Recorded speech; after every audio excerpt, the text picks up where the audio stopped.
there's always dope music, and there's always stuff that you'll be able to find underground, or Spotify has enabled you to find whatever you want at this point, and iTunes or whatever you want to call it. But from a mainstream standpoint, the things that you hear out when you out in the clubs, pandemic aside, like I don't listen to the radio anymore, but the times that I do, if I want to try to listen to the radio, it sounds like one long song or 30 to 35 minutes. And part of that is the same song getting played twice, 2 or 3 times, but records sound the same across the board. Like everything sounds the same. So I'm not mad at him when he says that. I don't think that qualifies for the entire music industry, but from a mainstream standpoint, I think he's 100% correct. I think. What do you think about that? I don't know, man. I don't really agree with that. I feel like, and the reason I don't agree is because I don't feel like they're comparable in the manner that he's trying to compare them. Like back in that era, people were trying stuff out. Not everything had been like invented. Not all the styles were already available. Nowadays, like people are mimicking more because they know what works, and so like but at the same time, like there's probably a Houdini. There's artists out now that do their own styles that, Open Mike Eagle has his own style. He's not, mainstream popular, but he is doing well in what he does. A whole bunch of underground artists, and I call them underground artists because that's just what they are. They're not mainstream for what you're saying, but the mainstream is different back then than what it is now. And I don't know, man. Why you say that? Why is the mainstream different now? I mean, well, we've talked about this a million times on the show, but right now, what were the mainstream hip hop acts that were being played in the era that Kid was talking about? Well, I don't know necessarily. You want to talk about that era, yeah. But if you want to pick a good year, pick. We've talked about I think we've talked about it when we were talking about eras. I think. But I mean, Jay Moore already answered the question, right? So, if no hip hop acts were mainstream, then that means we're strictly talking about underground. Okay. And so if we translate that up to where we're at now, of course, we have all the mainstream acts that sound like mainstream acts, but then we have underground acts that sound unique and different in their own different ways. I don't know, man. I don't underground, because if you was up on hip hop, it was mainstream to you. And I can attest to that because I was one of those individuals that if it was hip hop, I knew about it. Was on TV, so to me it was readily available. Now, as far as being accepted by the music industry, it's a different story. It would be classified as underground from those terms. As far as it being underground, as far as hip hop is concerned, I think it's a little different. Yeah, and this goes into our conversation that we were having last week, even. I mean, if you look at all the albums that came out, in 1996, for example, we've got at least, if we're talking about Kid and Play, we've got to at least be talking about 92. Kid and Play was the 80s, though. I know they were the 80s, but I'm saying that's late 80s. No, I get the 80s, but what I'm saying is we're talking about mainstream, quote unquote, diversity. If you look at all the albums that came out in 96, if you look at the picture of all those albums that came out in 96, all those joints was getting played on the radio and none of them sounded the same at all. Like, none of them. Well, this is the thing. See, and the difference between then and now. I don't think the argument is that doesn't hold much weight, because this is the only thing that might make everybody sound the same if to his ear, and I can only go off of, is it right now everybody wants a beat from the same producer, and that same producer is not particularly going to tailor a sound to said artist. And so that's what might make it sound the same to someone like Kid. But as someone who, to me, Gunna does not sound like Lil Baby. Lil Baby doesn't sound like Da Baby, and I disagree with that. I just can't agree with that, like they do records together. So like, I know they don't sound anything alike. When their verses come in, it's not like I'd be like, oh, I don't know who that is. Like, unless I'm just making it a point to not pay attention. When you talk about the production tip, we talked a little bit earlier about Larry Smith. The records that Larry did for the Fat Boys are not the records he did for Run DMC. The records he did for Run DMC are not the records he did for Houdini. He tailored things more towards the particular artist. That's not what you see today. Like Mike Will made it, like he does it a little bit. Like the stuff he did for Kendrick might have been a little bit different for what he did compared to Ray Shremmerd. But when you're talking about what's the cat from? He reps Atlanta now, but he's from St. Louis. Oh gosh, I can't. Young Metro Boomin. If you get a Metro Boomin beat, you want something similar to that heat that he gave to 21 Savage. You're not asking Metro Boomin to craft you something completely different because you want to get on the radio just like 21 Savage did, and also there's so many more rappers. Like, at one point you could have a good point. If you had every rap tape that came out that year, you might have 12 tapes.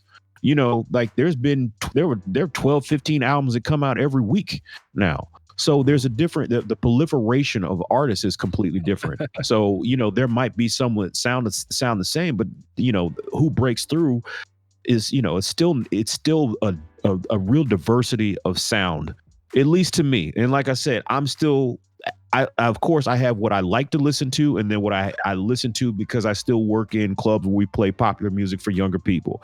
And it goes to the point, Jay, it goes to the point that we were talking about last week about, the sounds that we get accustomed to when we're younger. And then when we get older, and it's the same thing, you're more accustomed to have adapted to accept the club related sounds because you're in the club all the time. You know what I mean? And so I can tell the difference between these artists because I can tell what I like and what I know.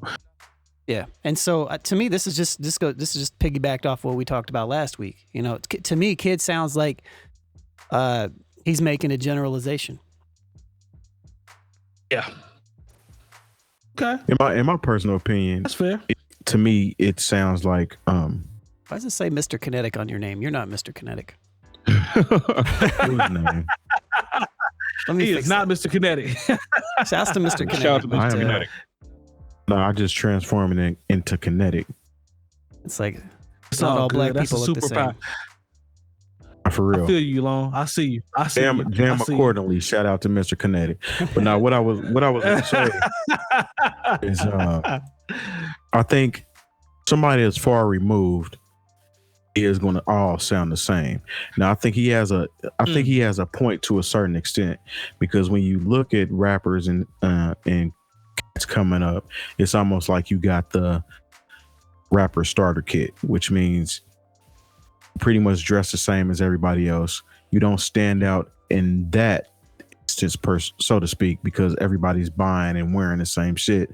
If it's not these Versace shoes or these 12-inch sole jean or that type of shit, then it's kind of cookie cutter as far as that's concerned.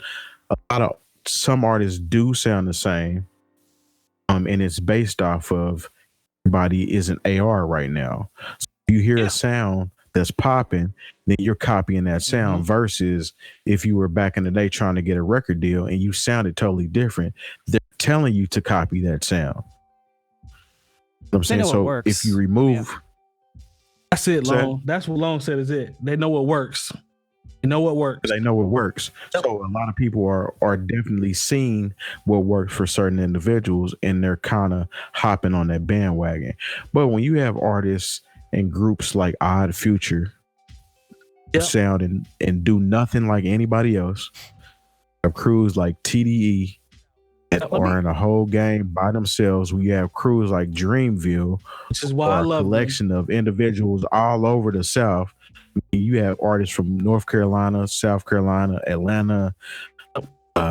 They don't sound the same. So it kind of all depends on what you're looking for and what you're listening to. If your only introduction to hip hop right now, as somebody that claimed to be hip hop, like big into hip hop, is the radio, it might all sound the same to you, because it's going to follow that same vibe, so to speak. So I can agree with him on that, but it's probably because he's just so far removed. But also production. I think Jay Moore talked about the production. Our parents thought all rap from the 80s sounded the same. There you go. We just kid is old now. And that's no diss on kid, but that's what it is a lot of times. You're at a place I ain't old as kid. You don't live that part of the culture anymore, so it all sounds the same to you. I ain't old as exactly kid. The same thing is you couldn't if look, Rakim, LL Cool J, and Big Daddy Kane could walk into my parents' house in 1988 and they were just assumed they were getting robbed by dudes with gold chains on. They wouldn't know who they were. It didn't matter to them. All them people, they all sounded the same to them. It wasn't their music, and you got to understand this is not kids' music. Yo, and I ain't old as kid. I understand that this is not my music, but I can still tell it just because I'm basically forced to listen to it. So I know the difference between these artists. In the same token, too, back when he was coming up, hip hop artists, you only had a handful of them that were making it anyway. So of course they're all going to sound different because those are the ones that they're letting into the fold. Whereas now it's wide open. So I can make it on my own. I don't need to go through you in order to make it. Dog, think about it though. Like, kid 56 years old. I ain't 56 years old. You close. Close, give or take, wherever. But common sense tells me I know that production is very similar when I turn the radio on, and a lot of that stuff is cut from the same vein. Like, I don't have to be old to know that. Like, I just know when I listen to the radio, I can hear 14 songs and 12 of them are going to be in the same vibe. But 9 times out of 10, you don't have none of that shit that they play on the radio make it to your top albums of the year. Might not. But I think that's what kid. I think when he talks, I don't think he's talking from a standpoint of the top albums. I don't think he's talking about critically acclaimed. I think him being as old as he is like, yo, when I turn the radio on, a lot of this shit sound the same. That's how I took it. It's nothing more than that. I didn't psychoanalyze. I didn't. Do you think it'll ever change? Do you think that it'll ever change? That's the point. That's what radio is. Right. But that's my question. Do you think that the parameters of what we define as mainstream will ever change? Oh, no, I don't think so. It's always going to be driven by what works, like you said. But whatever works. I don't necessarily mean the radio or the club. I mean, that's what I mean. Do you think the radio potentially will go away and or mainstream or the club will potentially go away? Yeah. And then if that potentially happens, does that open up a potential for a revolution of sorts of experimentation to be in the forefront? Can something happen? Well, I actually agree, don't know. Jay. I don't think it can happen. I don't think it can happen. Whatever people deem to be popular is going to be that wave regardless. Mm-hmm. 9 times out of 10, if it's easily digestible and attainable, that's what's going to be the most popular thing. If you think about it, look what what's my guy's Town Road, simple ass song. Oh, Lil Nas X. Lil Nas X. It caught the attention of kids. Yep. Kids boosted that song to where it got played all over the place, and the older people followed as well.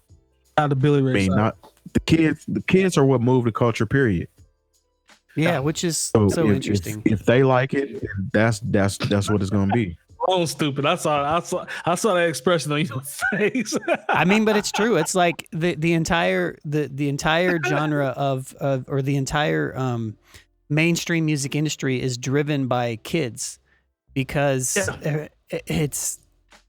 I mean, and women, but kids, and it's just it's so interesting. Yeah, I agree, Jay. I don't think it's ever going to change either. But I think it would be interesting if something would happen to where, we're never going to see a time where it's like an even playing field.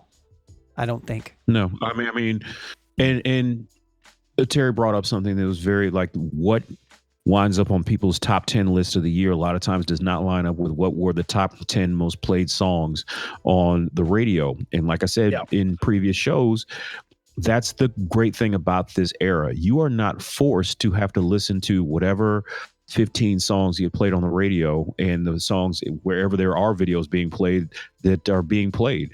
Like, you have access to everything that you like right here and right now, as long as you have a cellular connection, and you can look up your favorite artists, or you can discover new artists through YouTube, through Tidal, through Spotify, and your algorithm will bring you to the things that it thinks that you like to listen to. And if you don't like Megan or Cardi or the Baby, you are not forced to listen to them. Like, I don't. At one point, you were. I don't. At one point, you were basically, at one point, say in 1995, and thumbs down. That you shit. basically, if you turn on the TV or the radio, there were only a few other outlets, maybe college radio. Maybe if you had a community station like we had KDHX in St. Louis, to where they would play other records, But now, like, I know a lot of people who don't. I pretty much only turn on the radio to listen to sports talk and NPR. When I want to listen to music, I put my aux, run the Bluetooth or the aux cord through the radio. Like, I don't listen to music on the radio. There's no point. If you've enjoyed this segment of the New Old Heads podcast, make sure to join our live show every Tuesday from 9 to 11 p.m. Eastern on twitch.tv/newoldheads. And we invite you to join our hip hop community on Discord. Access it by going to newoldheads.com/community for talks on hip hop, sports, music, news, and everything else.